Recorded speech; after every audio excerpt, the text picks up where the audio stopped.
7번째 말씀입니다. 주인과 주적을 분별하는 삶이라는 제목으로 말씀을 나누고 있습니다. 자신이 종이 아니라 하나님의 자녀임을 깨달은 사람은 더 이상 종교 생활을 하지 않지요. 그는 이제 생명을 받고 생명을 알고 생명에 접속된 사람입니다.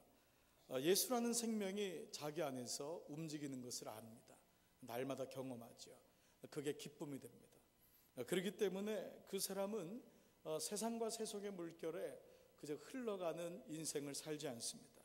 그는 세월 속에서 시간을 낚고 자신을 구하시는 하나님의 은총의 시간들을 계수하게 됩니다. 그런 삶이 아내와 남편 사이, 가정에서, 그런 삶이 부모와 자녀에서, 그런 삶이 상정과 주인의 삶 속에서, 이 세 가지 영역에서 벗어날 사람은 아무도 없다고 했습니다. 그런 모든 영역 속에서, 관계 속에서 이루어집니다. 그래서 이 에베소서 5장은요 관계 회복에 대한 말씀이라고 할 수가 있습니다. 자기가 세월을 낚는 사람인 줄 아는 사람, 이 사람 세월을 아끼는 사람은 관계 속에서 세월을 아끼고 세월을 구하게 되죠. 이제 바울은요 6장 오늘 마지막 장에서 에베소 교회에게 이 에베소서를 마무리하는 결론적인 말씀을 나누고 있습니다. 10절과 11절이 오늘 그 본문의 처음인데요, 개역성경은 이렇게 시작합니다. 종말로 너희가 주 안에서와 그 힘의 능력으로 강건하여지고 마귀의 괴계를 능히 대적하기 위하여 하나님의 전신갑주를 입으라. 이것이 여러분 읽었던 세 번역에는 끝으로 말합니다. 이게 에베소서의 끝입니다. 내가 이제 결론으로 말하는데 여러분은 주님 안에서 그분의 힘찬 능력으로 굳세게 되십시오. 악마의 관계에 맞설 수 있도록 하나님이 주시는 온몸을 덮는 갑옷을 입으십시오. 즉 바울은요 이 에베소의 마지막을 영적 전쟁에 대한 부분으로 마무리를 하고 있습니다. 사실 이 영적 전쟁은 이 땅과 이 땅에서 사는 모든 우리의 삶의 제반의 문제, 전체 문제라 해도 과언이 아닙니다. 사실 땅과 사람들은 이 마귀의 세력에 눌려 있음을 우리는 보고 있습니다. 그렇지 않다면은 오늘 이 땅에서 우리의 삶 속에서 일어나는 이 거센 악의 실체와 영향력에 대해서 우리는 달리 설명할 도리가 없습니다.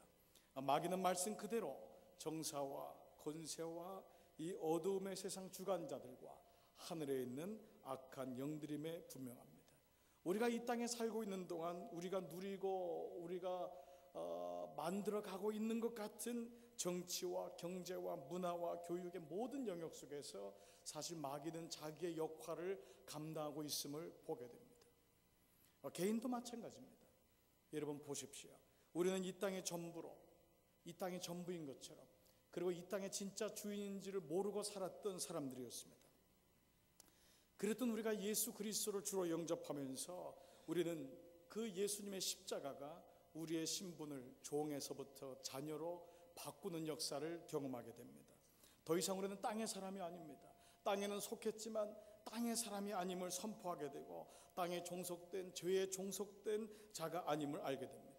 우리는 본시적으로 하나님의 자녀였음을 깨닫게 됩니다. 몰랐는데 알게 된 것입니다.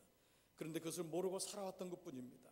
철저하게 속고 살은 것입니다. 그래서 마귀는 근본적으로 디아볼로스, 나누는 자이고 속이는 자입니다. 많은 사람을 그리스도인이라고 속이게 하고 그 그리스도인 예배 한 번으로 충분하다고 생각하게 하고, 그러면 자기가 그냥 예배를 드리면서 하나님을 우상 찾듯이 그러한 스테이지로 만들게 하고 교회도 그렇게 무기력하게 만들고 속이고 있습니다.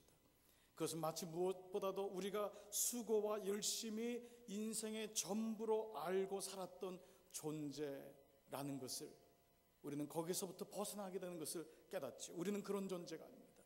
인생은 수고와 열심이 전부가 아닙니다. 이것은 가장 큰 우상입니다. 그랬던 나에게 생명의 빛이 임하면서 내가 누구인지를, 자기가 누구인지를 찾게 되고 회복하게 되는 것입니다. 바로 그 순간이 우리는 눈에서 그동안 우리가 보지 못하게 했던 비늘이 벗겨지는 순간이요, 내가 누군지를 아는, 보는 순간이라 할 수 있습니다. 그래서 이제는 삶을 보는 영역이, 삶을 해석하는 영역이 다릅니다. 이게 신앙의 성숙입니다. 어느 날 삶을 보는 해석의 차원이 달라지는 거예요. 사람을 보는데 이전하고 다릅니다. 영적인 눈이 열리는 것입니다. 바로 이 순간을 성경에서는 바로 영적 전쟁이 보이고 시작되는 순간이라고 얘기합니다.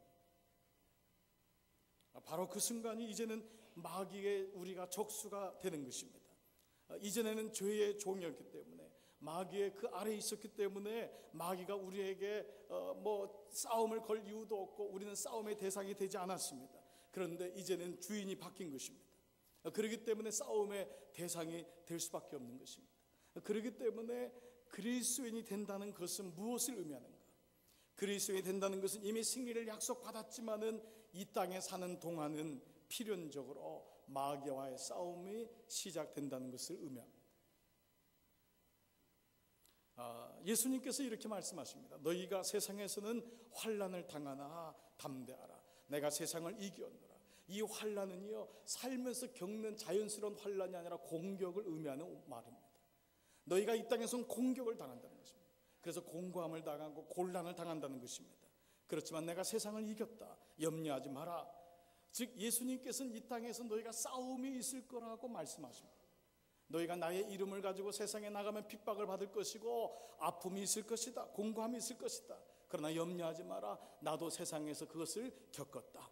황당해하지 마라. 기죽지 마라. 생뚱맞다고 생각하지 말아라. 싸움은, 환난은, 공고함은 당연한 것이다. 그러므로 담대해라. 예수님 말씀이십니다. 그래서 오늘 에베소서를 향해서, 에베소 교회를 향해서 바울은 하나님의 전신갑주를 입으라고 말씀합니다. 왜요? 전쟁이 시작되었기 때문이다. 말씀드렸듯이 이번